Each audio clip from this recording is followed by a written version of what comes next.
Good morning friends, to the point पे आप सभी का स्वागत है।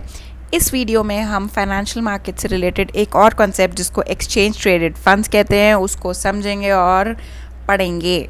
आइए स्टार्ट करते हैं हमारी पहली स्लाइड से, जिसमें बताया गया है एक्सचेंज ट्रेडेड फंड्स क्या होते हैं। तो फ्रेंड्स, किसी भी कंट्री की इकनॉमी मजबूत होने के लिए उसका बैकबोन क्या है कि उसका जो फाइनेंशियल सेक्टर है वो बहुत मजबूत होना चाहिए, बहुत स्ट्रॉन्ग होना चाहिए। और फाइनेंशियल सेक्टर कब स्ट्रॉन्ग होगा? जब आपका जो मनी है वो अच्छे से सर्कुलेट होगा और प्रोडक्टिव एक्टिविटीज़ में यूज़ होगा। और मनी सर्कुलेट कैसे होगा? जब हम अपना जो मनी है उसको बैंक्स में या स्टॉक मार्केट में रोटेट करें। मान लीजिए अगर सभी लोग या देश की अधिकतर जनता जितने भी पैसे कमाती हैं, जितने भी पैसे हैं, उसको अपनी अलमारी में बस जोड़ जोड़ के रखे या मान लीजिए गोल्ड में इन्वेस्ट कर दे, तो क्या होगा? ये गोल्ड जो आपने बाहर ख़रीद लिया है वो तो आपकी अलमारी में या आपके बैंक के लॉकर में एक पड़ा रहेगा। उससे कुछ और आगे प्रोडक्टिव एक्टिविटीज़ तो नहीं हो पाएंगी, ना ही ये गोल्ड बार किसी को लोन में देने में मदद आएगा। तो इसको, ऐसी इन्वेस्टमेंट को हम क्या बोलते हैं? Dead investment. क्यों? क्योंकि आपने एक बार इनमें पैसे इन्वेस्ट कर दिए तो बस ये गोल्ड बार आपके बैंक के लॉकर में जाके पड़ा रहेगा, कुछ आगे फर्दर प्रोडक्शन में काम नहीं आएगा।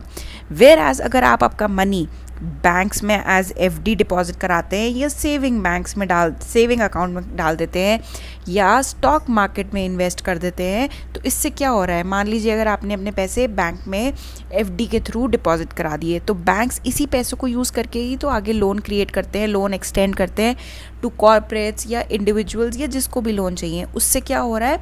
और वो इंडिविजुअल्स या कॉर्पोरेट्स उससे अपने नई बिजनेस फैक्ट्रीज डालते हैं या कोई भी प्रोडक्टिव एक्टिविटी करते हैं, तो इससे क्या होता है? देश का विकास होता है, देश की जीडीपी बढ़ती है। और यही अगर आप गोल्ड को अपने मनी को डेड इन्वेस्टमेंट में डाल दें तो इससे देश का कोई भी आर्थिक विकास नहीं होता है। तो ये तो मैंने बताया कि फाइनेंशियल सेक्टर कैसे वर्क करता है और फाइनेंशियल सेक्टर का स्ट्रॉन्ग होना बहुत ज़रूरी है कंट्री की इकनॉमी की ग्रोथ के लिए। अब चलते हैं एक्सचेंज ट्रेडेड फंड्स पे। तो अगर आप इसके नाम से ही मतलब समझ पा रहे हो, तो एक्सचेंज पे ट्रेड होने वाले फंड्स, एक्सचेंज ट्रेडेड फंड्स। अब फंड्स क्या है? मतलब कुछ लोगों ने इसमें पैसे डाले होंगे तभी तो इसका नाम दिया गया फंड्स।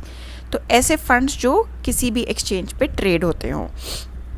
अब an exchange traded fund is a basket of securities that trade on an exchange just like stock. जैसे कि हमारे शेयर्स ट्रेड होते हैं, हमारे जो बीएसई है या एनएसई है उस पर ट्रेड होते हैं, ऐसे ही जो एक्सचेंज ट्रेडेड फंड होते हैं इसमें बास्केट ऑफ सिक्योरिटीज़ होती है।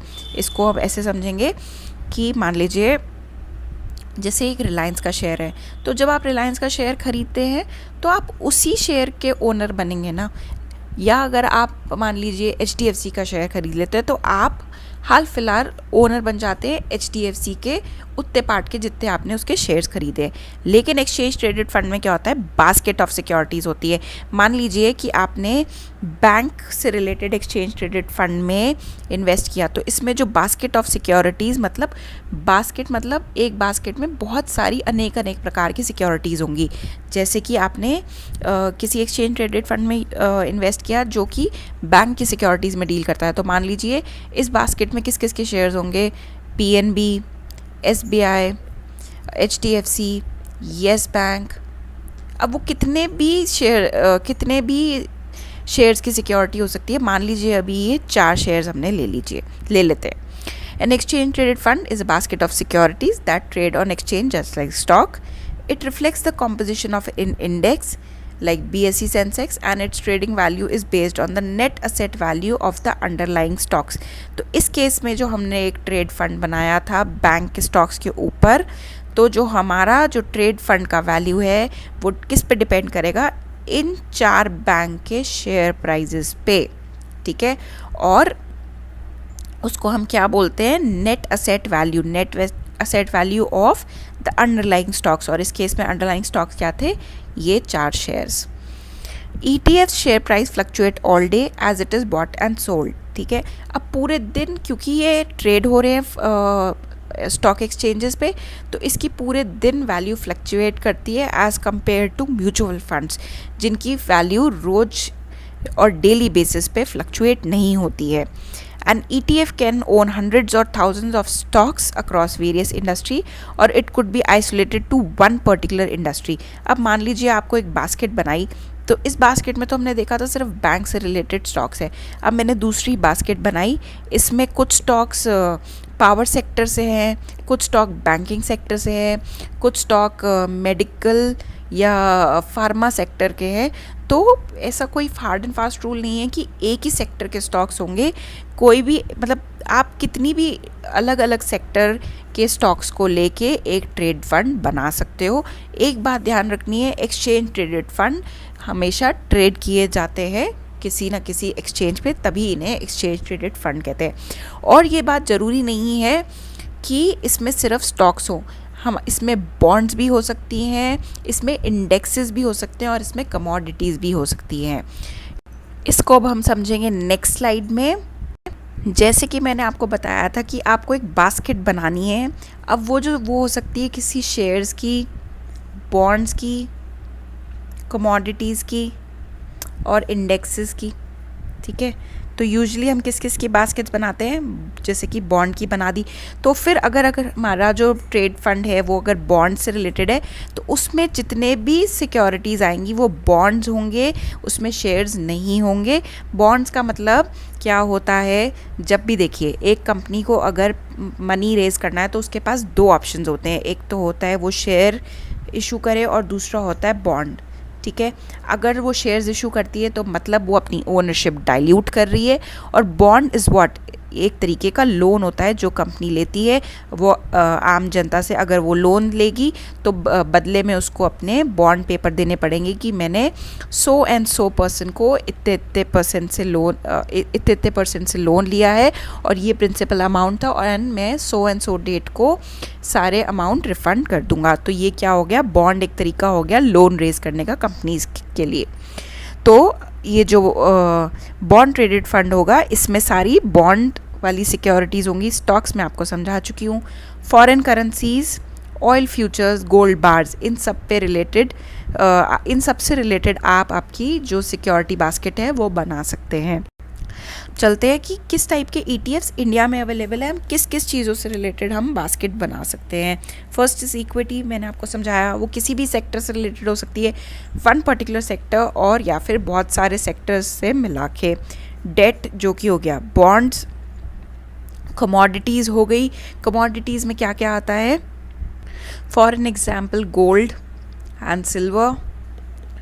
नेक्स्ट इज़ ओवरसीज़ इक्विटी, मतलब क्रॉस बॉर्डर जो इक्विटी शेयर्स हैं, मतलब दूसरी कंट्रीज़ में इक्विटी शेयर्स जो ट्रेड होते हैं उनसे रिलेटेड भी, उन शेयर्स से रिलेटेड भी आप अपनी बास्केट बना सकते हैं. सो यही 4 तरीके के सिक्योरिटीज़ हैं जिनसे आप अपनी बास्केट बना सकते हैं और उसको ट्रेड कर सकते हैं एक्सचेंजेस पे. अगर आपने ध्यान दिया होगा तो अपन जो यहाँ पे फॉरेन करेंसी है उससे रिलेटेड बास्केट नहीं बना सकते. जो ये नेक्स्ट पॉइंट है और नेक्स्ट स्लाइड है, बेनिफिट्स ऑफ ETF. क्या फ़ायदे हैं ETF में अपने फंड्स इन्वेस्ट करने के. First, benefits of diversification. ये सबसे मेजर बेनिफिट है ETF में फंड्स इन्वेस्ट करने का. फॉर एन एग्जांपल देखिए, आपके पास अगर 10,000 रुपीज़ है तो इससे आप किसी एक कंपनी के ज़्यादा से ज़्यादा 2 कंपनीज़ के शेयर खरीदेंगे, राइट. मान लीजिए आपने रिलायंस के शेयर्स खरीद लिए और आपने टाटा के शेयर खरीद लिए. अब इतने तो पैसे हैं नहीं कि आप इनके बहुत ज़्यादा शेयर्स उठा सके, और आपका रिस्क भी बहुत ज़्यादा हाई हो जाता है. क्यों? क्योंकि आपके सारे फंड्स की वैल्यू इन 2 शेयर प्राइजेस पे ही डिपेंड करेगी, ये ऊपर या ये नीचे जाएंगे. तो अगर इसी की जगह आप अपने 10,000 रुपीज़ को एक बास्केट ऑफ सिक्योरिटीज़ या एक बास्केट जिसमें बहुत अलग अलग तरीके के शेयर्स हैं उनमें इन्वेस्ट करेंगे, तो आपका रिस्क बहुत डाइवर्सिफाई हो जाएगा. कैसे? रिस्क बहुत कम हो जाएगा.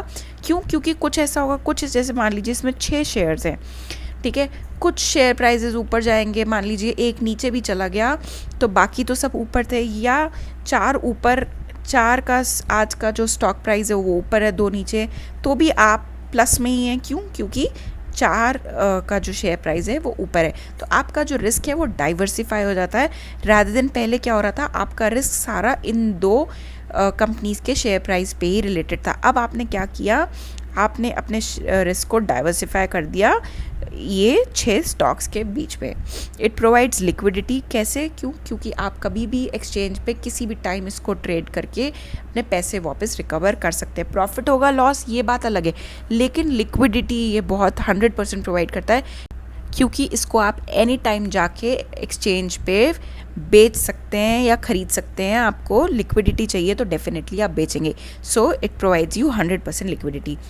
Third point, ability to invest in small amounts. अब आपके पास मान लीजिए 5,000 हैं, 10,000 हैं, तो भी आप फंड्स खरीद सकते हैं एज़ कम्पेयर टू, मान लीजिए अगर आपको MRF या श्री सीमेंट लिमिटेड के शेयर्स खरीदने हैं, तो अगर आप आज की तारीख में देखें तो MRF का शेयर समवेयर अराउंड 59,000 पर शेयर है, और श्री सीमेंट का जो शेयर है, एक शेयर 19,000 लगभग का शेयर है।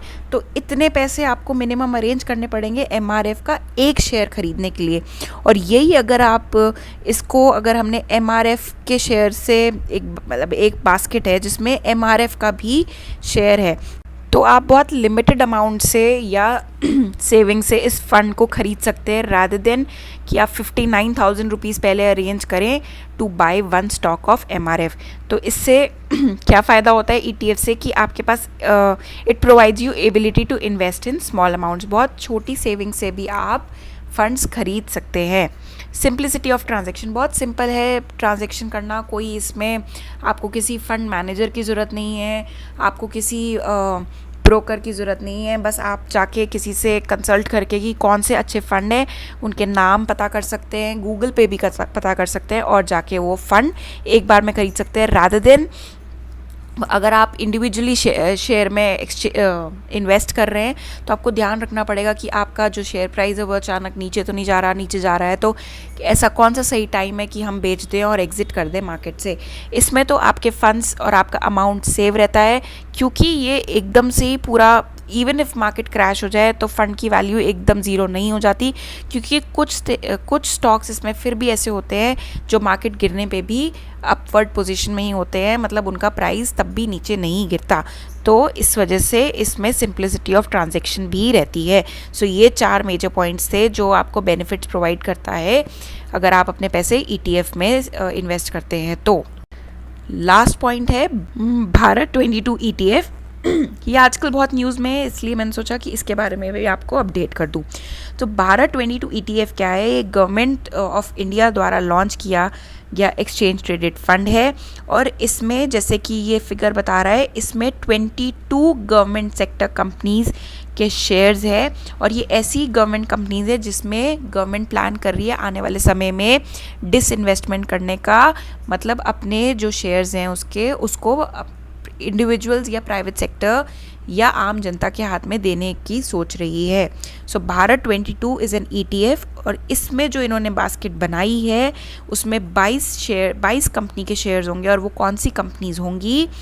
वो सारी होंगी CPSE, that is central public sector enterprises, public sector banks. और ये जो बास्केट है इसमें 6 सेक्टर्स से सिक्योरिटीज़ आएंगी, और वो 6 सेक्टर्स कौन से हैं? Basic materials, energy, finance, FMCG, industries and utilities. तो इन 6 सेक्टर्स से रिलेटेड जो कंपनीज़ हैं गवर्नमेंट की, उससे रिलेटेड स्टॉक्स होंगे, और टोटल स्टॉक्स कितने होंगे? 22 अलग अलग कंपनी के इसमें स्टॉक होंगे। ये किसके द्वारा बनाया गया है? गवर्नमेंट ऑफ इंडिया द्वारा बनाया गया स्टॉक है।